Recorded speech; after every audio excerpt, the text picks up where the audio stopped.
Ao longo dos milênios, civilizações gastaram fortunas, moveram montanhas e sacrificaram milhares de vidas para erguer barreiras. Mas por que construímos muros? Seriam eles apenas defesas militares ou símbolo de algo muito mais profundo em nossa psicologia? Hoje vamos olhar para além das pedras e entender a arqueologia dessas fronteiras monumentais que moldaram o mundo. O mito e a realidade da Grande Muralha da China.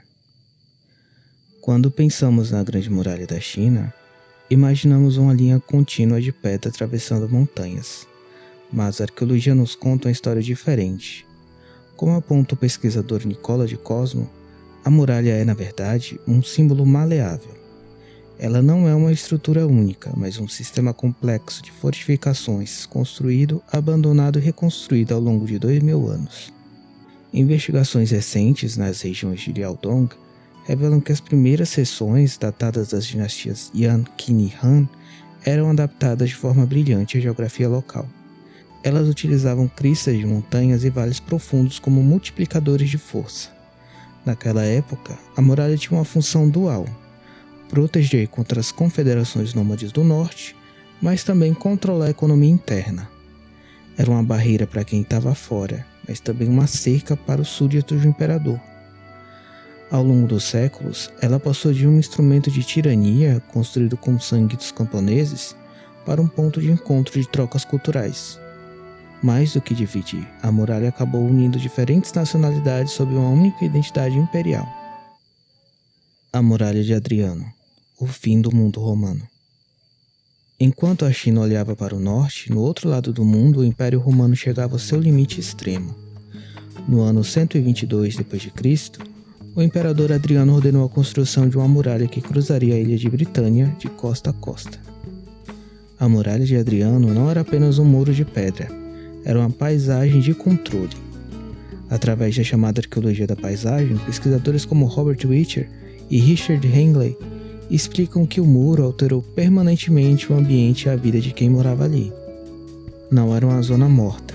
Fortes e vilas surgiram ao redor, onde soldados de lugares distantes, como o Iraque e a Espanha, conviviam com a população local. Nas famosas tábuas de Vindolanda, encontramos cartas pessoais de soldados reclamando do frio e pedindo meias e cuecas aos parentes, um detalhe humano raro em momentos tão massivos. Mas o legado da Muralha de Adriano atravessou a história e chegou à cultura pop de forma inesperada. Em 1981, um escritor chamado George R.R. Martin visitou as ruínas da muralha. Ao olhar para as colinas da Escócia e imaginar o que um legionário romano sentiria vigiando aquele horizonte gelado no fim do mundo, ele teve a ideia que mudaria sua vida: a Grande Muralha de Gelo de Game of Thrones. Assim como o muro romano protegia a civilização contra os pictos bárbaros, a Muralha de Martin protegia o reino contra o desconhecido. As Muralhas Teodosianas, o escudo de 1000 anos. Se a Muralha de Adriano marcou o fim de um império, as Muralhas Teodosianas garantiram a sobrevivência de outro. Constantinopla, a Nova Roma, possui o sistema defensivo mais sofisticado da Idade Média. Estudos recentes do Centro Ana Med destacam que essas muralhas não eram apenas militares, mas o limite cultural da cidade. O sistema era uma obra-prima de engenharia. Um fosso profundo seguido por um muro externo e um muro interno maciço, com torres de 20 metros de altura. Por 1600 anos, elas resistiram a terremotos e cercos brutais, mas o que a arqueologia moderna nos mostra é o lado humano dessas paredes. As franjas da muralha abrigavam cemitérios, mosteiros e até hortas que alimentavam a cidade em tempos de paz. Elas só caíram em 1453, quando a tecnologia mudou para sempre. Os canhões otomanos provaram que o tempo das muralhas de pedra estava chegando ao fim, perante o poder da pólvora. Sacsayhuaman, a engenharia do encaixe perfeito. Cruzando o oceano para as montanhas dos Andes, encontramos um mistério que desafia a nossa compreensão de força e precisão. Sacsayhuaman, localizado acima de Cusco, no Peru, essa estrutura inca é composta por pedras gigantescas, algumas pesando mais de 100 toneladas. O que intriga os cientistas não é apenas como eles transportaram essas massas sem a roda, mas como elas existiram há séculos de terremoto. Uma análise numérica sísmica recente revelou o segredo: a alvenaria poligonal. Diferente dos muros quadrados da Europa, os incas esculpiam pedras com múltiplos ângulos que se encaixavam perfeitamente. Durante um terremoto, em vez de rachar, as pedras dançam. Elas se movem ligeiramente para dissipar a energia do tremor e, devido ao seu peso e encaixe, voltam exatamente para a posição original. É uma tecnologia de resistência sísmica que muitos prédios modernos ainda tentam imitar.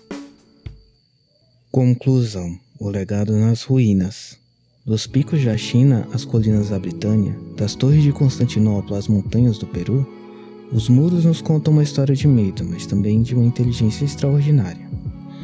Eles mostram que a humanidade sempre tentou traçar uma linha entre o nós e o eles. Hoje, as muralhas de pedra são ruínas arqueológicas, mas a nossa necessidade de fronteiras permanece, seja em muros de concreto modernos ou em barreiras digitais. No fim, a arqueologia nos ensina uma lição valiosa. Muros podem durar milênios, mas nenhuma barreira é capaz de impedir o fluxo da história.